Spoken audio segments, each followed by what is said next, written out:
నానే కాదు అమ్మ ప్రేమే మళ్ళీ తనలో చూడాలి.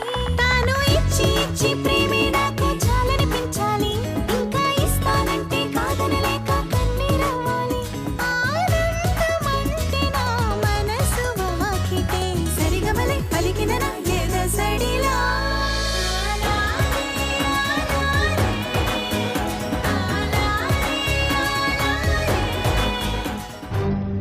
అత్తయ్య అత్తయ్య అత్తయ్య ప్లీజ్ అత్తయ్య.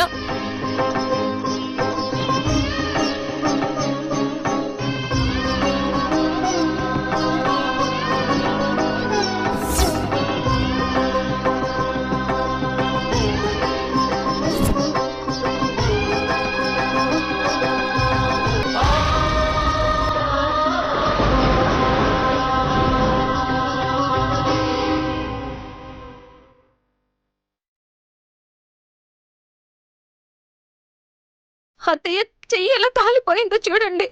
అయ్యో ఇప్పుడు ఏం చేయను.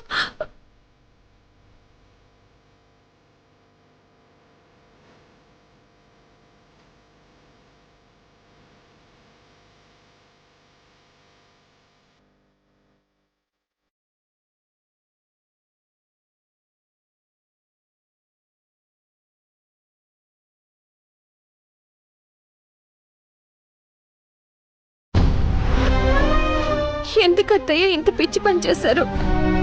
ఏమైంది మీకు? ఒకప్పుడు అత్తలాగా నీకు నరకం చూపించాను. అప్పుడు అన్నీ నేను అనుకున్నట్టే అయ్యాయి.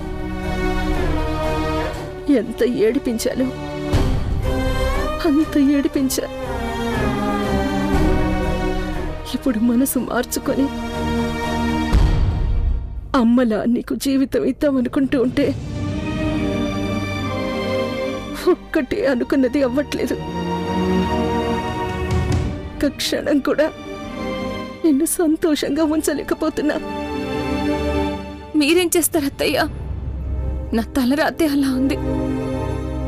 లేదమ్మా, నా తలరాతే బాగాలేదు. ఒకప్పుడు నేను చేసుకున్న దానికి ఇప్పుడు అనుభవిస్తున్నాను అంతే. మహాలక్ష్మిలా నువ్వు ఇంట్లో అడుగు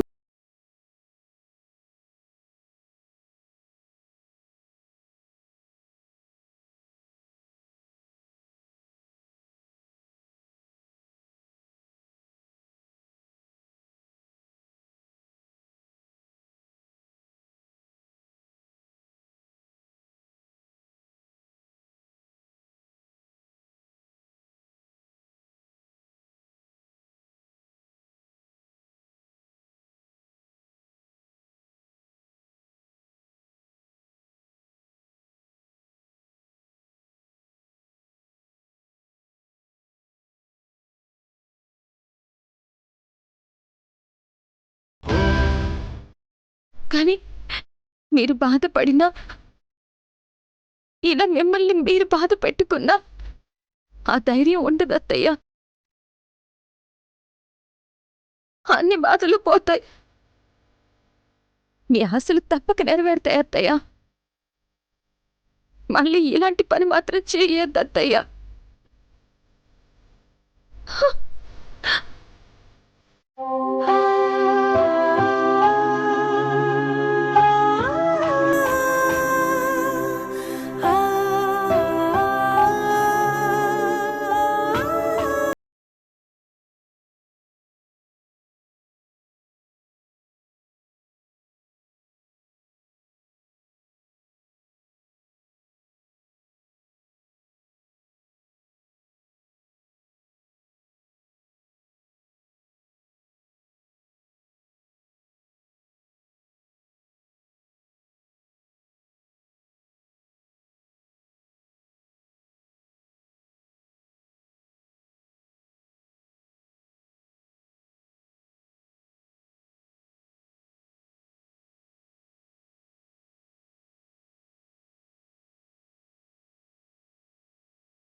ఏం ఆలోచిస్తున్నావు అసలు?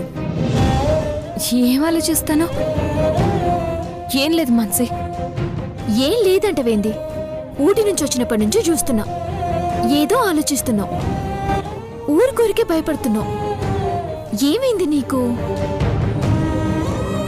అసలు మాకన్నా నువ్వే ప్రాక్టికల్గా ఉండేదానివి కదా. ఎవరైనా ఇట్లాంటి మాటలు మాట్లాడితే తెగ క్లాసులు పీకేదానివి. అట్లాంటిది నువ్వే ఇట్లా తయారైనవేంది? గుర్తుందా నీకు? చిన్నప్పుడెప్పుడైనా చీకట్లో భయపడితే చెయ్యి పట్టుకొని మరీ ధైర్యం చెప్పేదానివి కదా. మరి ఇప్పుడేంది? చీకటి వెలుతురు అన్న తేడా లేకుండా భయపడుతున్నావు. భయం అనేది చిన్న పెద్ద, చీకటి వెలుతురుని బట్టి ఉండదు మానసి, జరిగే పరిస్థితులు బట్టి ఉంటుంది. ఏంది? ఏవేవో జరుగుతున్నాయి కదా, ఆటి గురించేనా నువ్వు చెప్పేది? మనం ఊహించనివి చాలానే జరుగుతాయి మృదుల. కానీ వరుసగా జరిగేసరికి ఏదో అయిపోతుందని భయపడితే ఎట్లా? అత్త బావ ఎంత టెన్షన్ పడుతున్నారో చూస్తున్నావు కదా. నువ్విట్లా ఉంటే ఇంట్లో ఎవ్వరూ సంతోషంగా ఉండలేరు మృదుల. మాన్సి,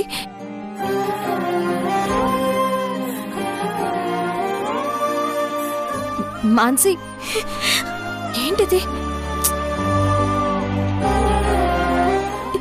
ఎట్లనే ఉంటది.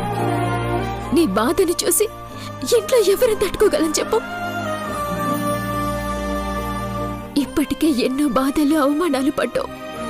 అన్నీ పోయి అందరం సంతోషంగా ఉన్నామనుకుంటే మళ్ళా ఇదేంది? నువ్వు ఎప్పట్లాగే నవ్వుతూ సంతోషంగా ఉండాలి. అప్పుడే మాకు సంతోషం. ప్లీజ్ మృదుల, నా కోసం ప్లీజ్ నవ్వవే.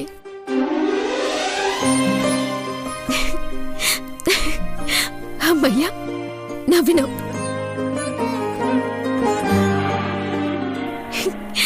ఎన్ని రోజులైందో తెలుసా నువ్వు మాత్రం నవ్వడం చూసి? అవును, నీకెప్పుడు మనసు బాగోలేకపోయినా ఊరి చివరి అమ్మవారి గుడికి పోతావు కదా. బావతో కలిసి ఒకసారి పోయిరా, కాస్త మనసు కుదుట పడుద్దేమో. సమయానికి గుర్తు చేసావు మానసి, వెళ్తాను. ఇప్పుడే ఎందుకు? ఇప్పుడే బావని తీసుకునెళ్ళు. ఇప్పుడు వేరే పని కూడా ఏమీ లేదు కదా. సరే మానసి, వెళ్తాను.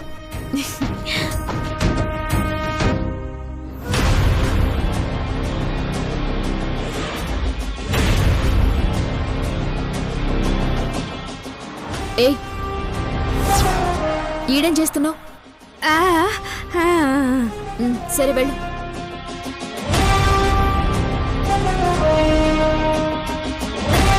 దీన్ని చూస్తుంటే ఏదో తేడాగా ఉందే. దీని మీద ఒక కన్నేసి ఉంచాలా? అన్ని బాధలు పోయి సంతోషంగా ఉందామనుకుంటే మళ్ళీ ఈ కొత్త టెన్షన్ ఏంది? భగవంతుడా, ఈ టెన్షన్లన్నీ పోయి మృదుల మళ్ళీ సంతోషంగా ఉండేలా చూడు.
మధుగారు దగ్గర అవ్వాలని చూసే ప్రతిసారి ఏదో ఒకటి జరుగుతూనే ఉంది. ఈసారి కూడా ఏమన్నా అవుతుందా? మళ్ళీ ఏమైంది? అదే ఆలోచిస్తున్నావా? నువ్వు ఇలాగే ఆలోచిస్తూ ఎన్ని మధుర క్షణాలు దూరం చేస్తున్నావో తెలుసా?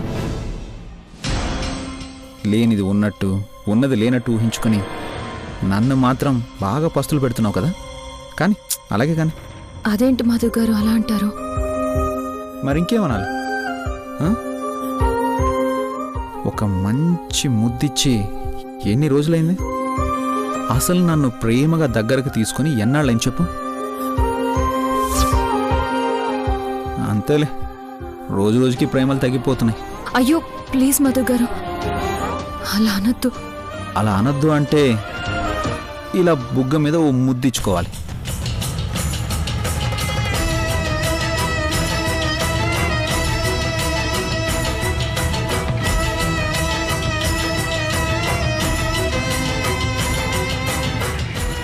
ఇప్పుడు నేను మధుగారిని ముద్దు పెట్టుకుంటే సరిగ్గా అప్పుడే మళ్ళీ డిస్టర్బెన్స్ జరిగితే నా అనుమానమే నిజమైనట్టు. మా ఇద్దరిని దూరం చేయడానికే ఇదంతా జరుగుతున్నట్టు.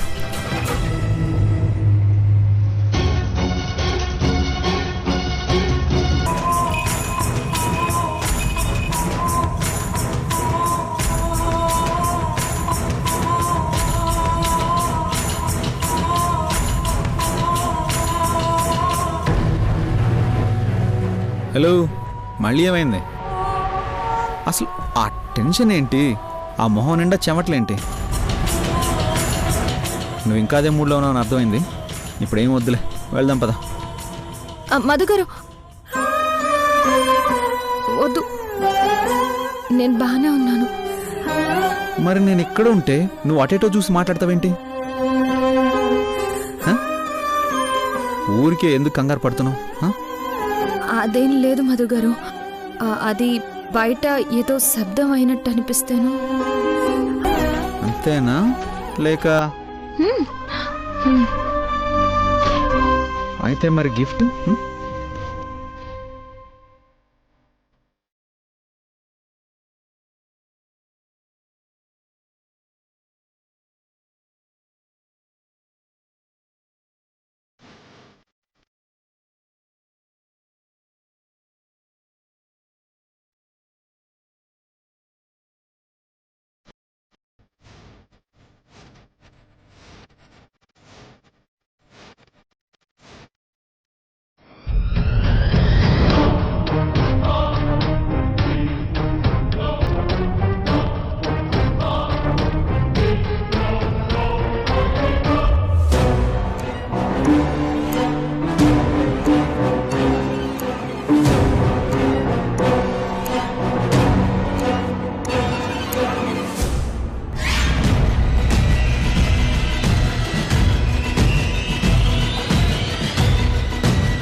నువ్వు అనుకోవడానికి ఇలా జరగడానికి సరిపోయింది మృదుల. అసలు మనిద్దరం క్లోజ్గా ఉండడం ప్రకృతి కూడా ఇష్టం లేనట్టుంది. ఎప్పుడు మన మధ్య ఏదో డిస్టర్బెన్సే కదా. పద ఆ ఫోటో తీద్దాం.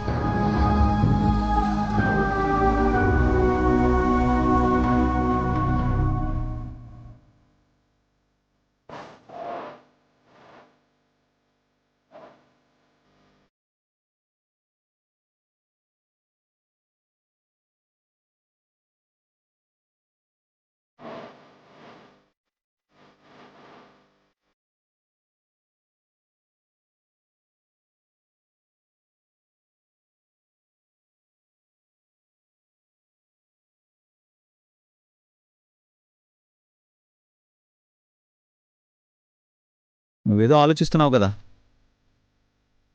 నువ్వు అనుకున్నట్టు మాత్రం ఏమీ కాదు. గాలి ఎక్కువగా ఉండి ఫోటో పడిపోయింది అంతే. చూడు బయట ఆ బెల్స్ కూడా ఎలా ఊగిపోతున్నాయి.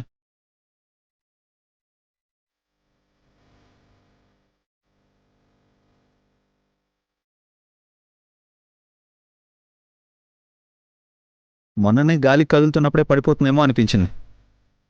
అప్పుడే తీసేయాల్సింది, పొరపాటు చేశాను. కానీ నువ్వు అనుకున్నట్టు మాత్రం ఏం కాదు. ఊరికే అనుమానాలు ఏం పెంచుకోవద్దు. మీరెంత ధైర్యం చెప్పాలని చూసినా నాకైతే కన్ఫర్మ్ అయిపోయింది మధు గారు. కనిపించని శక్తి ఏదో కావాలని చేస్తున్న పనే ఇది. నేను మీకు దగ్గర కావడం తనకిష్టం లేదు. కానీ ఏంటది? కక్ష కట్టినట్టు మరి ఎందుకు ఇలా చేస్తోంది?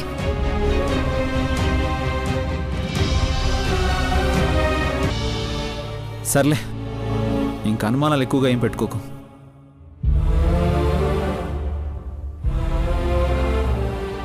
పద గుడికెళ్దాం. రా.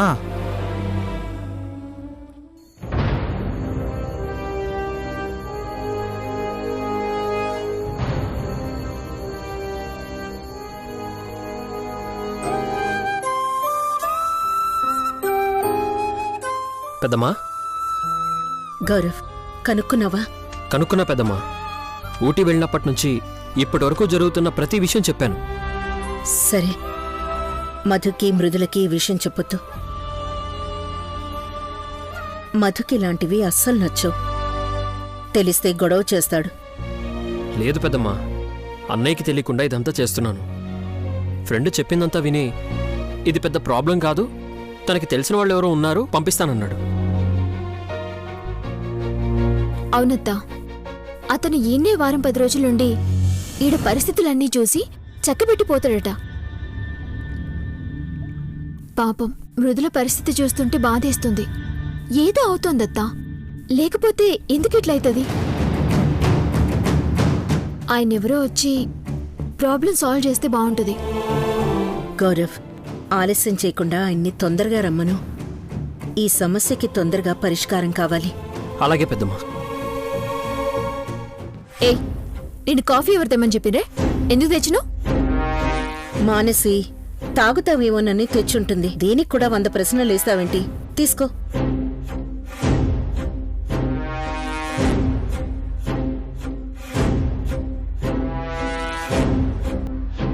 అసలు ఇప్పుడు ఇది ఎందుకు కాఫీ తెచ్చినట్టు? మొదటి నుంచి దీని మీద నాకెందుకో డౌట్గానే ఉంది.